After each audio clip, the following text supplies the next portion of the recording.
እንደ ባሮ ቱምሳ ለኦሮሞ ህዝብ አንድ የቁርጥ ቀን ልጅ ሆነ ታጋዩ ነው የሚል ወገን አለ። አይ ጀዋር መሐመድ ለኦሮሞም ሆነ ለኢትዮጵያ ልክ እንደተቀበረ ፈንጅ ነው ፈንድቶ አንድ ቀን ሊያጠፋ የሚችል ኃይል ነው ይላሉ። ራስ ፈነዳም እኔ ደሞ ስለወፈርኩ ነው እንዴ?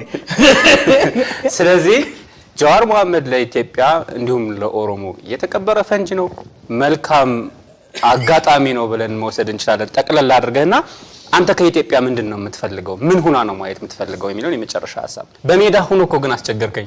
አንዳንዴ በሜዳ ሲሆን ጨዋታ እንትን ይላል፣ በተራ ሲሆን አሁን አንተ ቤት ውስጥ ነው ያለነውና ሰው ቤት እንግዳ ሆነ ገብተህ የፈለከውን እንትን ማለት ይከብዳልና ምናልባት ያላነሳዋቸው ነገር ፈርቼ ባይኖርም አንድ ከዚህ በላይ ብጠይቅ በየማሰባቸው ነገሮች ነበሩ። ምን ነው ሴኩሪቲዎች በር ላይ አስነገጡ? በር ላይ ከፍተሻው ጀምሮ ሰው ማይኖርበትም ለእናንተ አይ እንትን ነው ጤና አዳምና የምኒልክ ፎቶ የለውም እንጂ ቤተ መንግስት ነው። ጤና አዳም አለ አይጠፋም። ጤና አዳም አይጠፋም። እናቴ አንዳንዴ እየመጣች ቡና ስለምታፈራ አይጠፋም።